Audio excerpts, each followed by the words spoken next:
Winona, and I am about to participate in the Rivertown Shuffle. This very impressive event is one of Winona's most memorable and touching events of the year. Let's find out why. I'm standing here with Ruth Ann Roefler. Ruth Ann, what is your position with the Rivertown Shuffle? I am the co-publicity chair along with Alice and Arlene Knightsky. Okay, can you tell us what the Rivertown Shuffle is all about?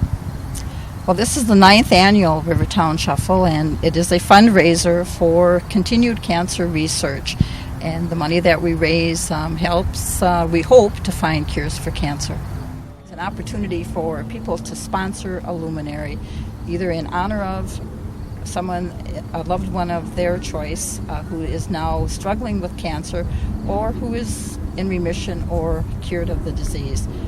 The brown luminaries along our path of hope and memories are to honor the memory of someone who has lost his or her battle to the disease. There are a lot of bags here. How many bags do you have here? 7,600 bags this year are lining our path of hope and memories. That's incredible. The sea of luminaries truly make an impressive sight, especially as evening falls and the candles burn bright, each one having a special meaning for an individual or a family. The 7,600 bags stretch from the J.C. Pavilion near Franklin Street all the way to Mankato Avenue. Tell me about lighting these. How does this all get lit up? Lighting of the candles is a big effort, an extremely big effort. It's going to take approximately 45 minutes to light all the candles, and like all the other things we've done during the course of the day today, people will seem to just virtually come out of the woodwork to help us get this done. We're just walking around now filling in those that might have not gotten these or something like that. I can assure you all the candles will be lit before our opening ceremonies begin, which is 6:30 p.m., and hopefully, weather permitting, they'll burn brightly, lighting up not only the night but the beauty of Lake Winona until 9:30 p.m. Great. I'm really looking forward to seeing this unfold. It's quite a spectacular event. Now, who puts all these bags together for you? Well, we've had, since 10 o'clock this morning, we've had just a tremendous amount of help. Students from St. Mary's College, students from Winona State University, and just the community in general just kind of sees what we're doing, walks down, asks if they can be a part of what we're doing, asks if we need any help, and we just put them all to work. How do you choose the Persons of Hope, and who are the Persons of Hope this year? Okay, our Persons of Hope this year are 14-year-old Tyler Infield, Brian Zaborowski, and Barb Krings. A young person in this year, of course, is Tyler Infield. We pick a woman and a gentleman, and we do that because, I guess as we all know, cancer shows no favoritism. We are so glad you came tonight. Oh, you don't have, come with us. Tyler just successfully went through some surgery. He's got some more procedures coming up. Tyler, I know that, boy, you've gone through a lot, but you've also inspired a lot of people with what you've been doing and how you've been taking it. We are so proud of you, and we're cheering for you.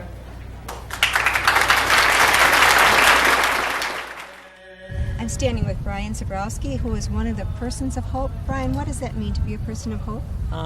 One thing, I look at it as a time when I can help out the American Cancer Society and help out the people in Winona and help raise money for such a good cause. On April 5th, 1998, my family's life has been changed.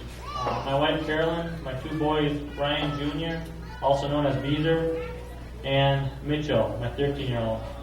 When I was diagnosed with a brain tumor, I went through 6.5 weeks of radiation and 10 months of chemotherapy.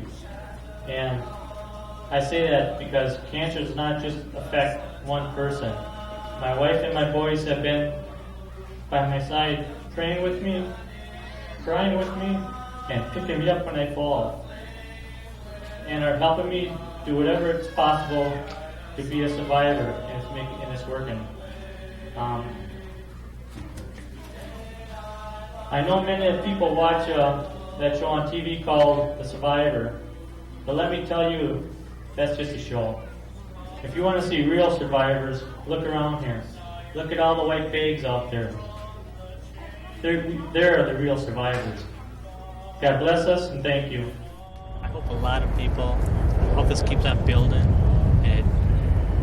and it raises a lot of money for research, because research is, I mean, you watch the news every night and they're finding something else, but every time I hear research, it builds my strength up, and it says, they're going to find a cure here. It's going to take some time, but they're going to find a cure. And this is a start right here.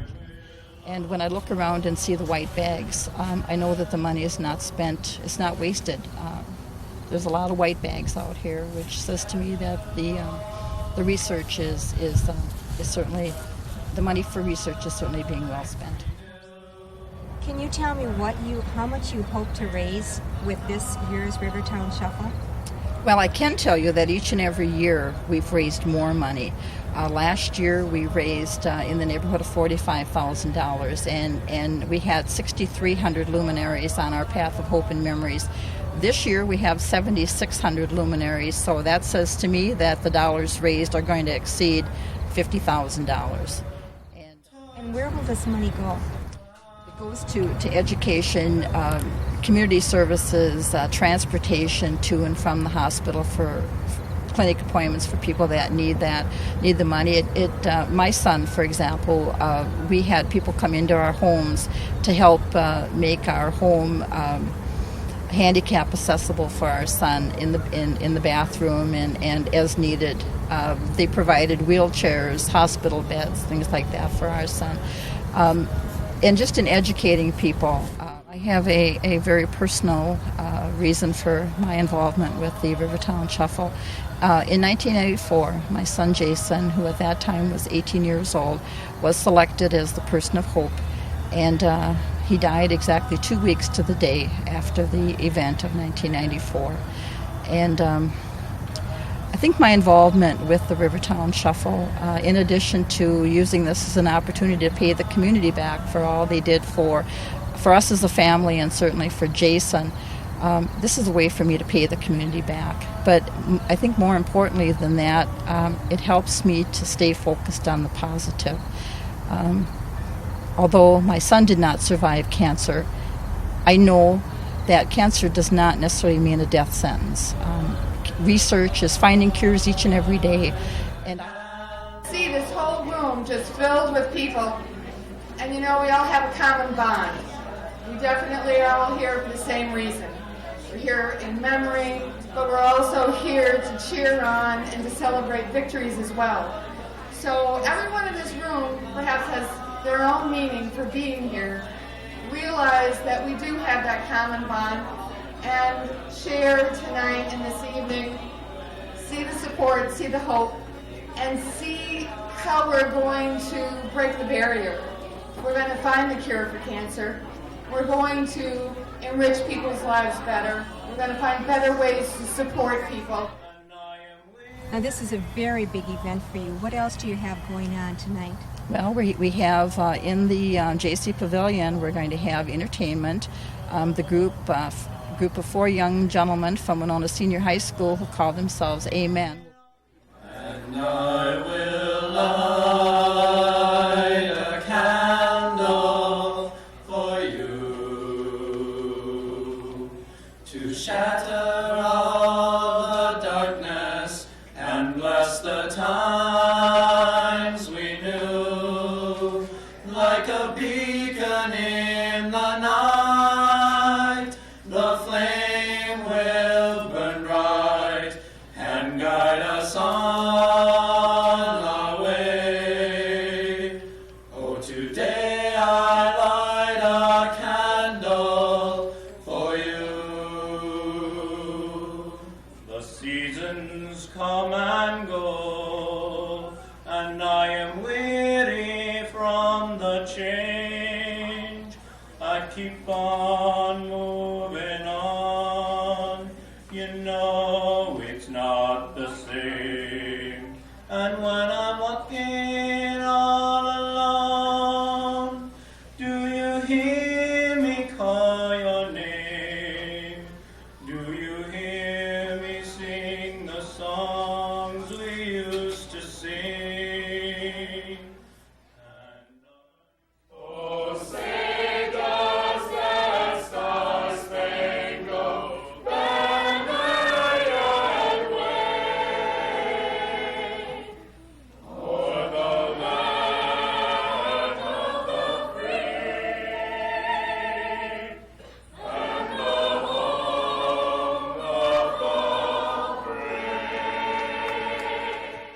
I'd like to introduce Barb Briggs. Barb. Barb, would you like to come up and say a few words?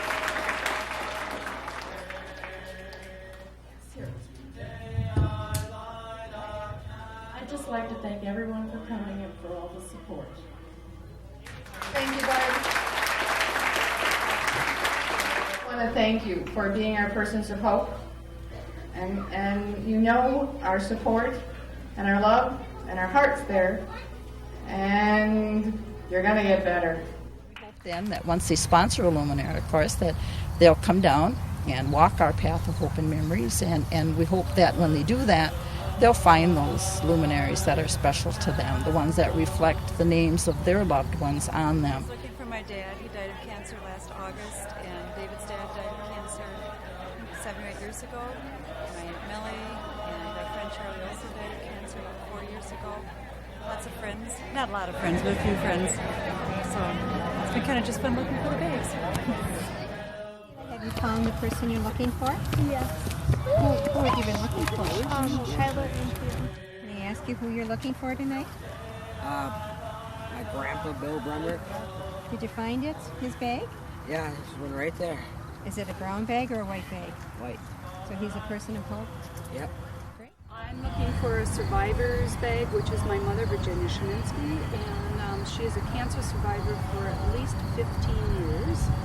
And we're also looking for my uncle's bag, and he has been deceased with liver cancer, and we have found one of Dr. Hesley's bag and my mother's bag, yes.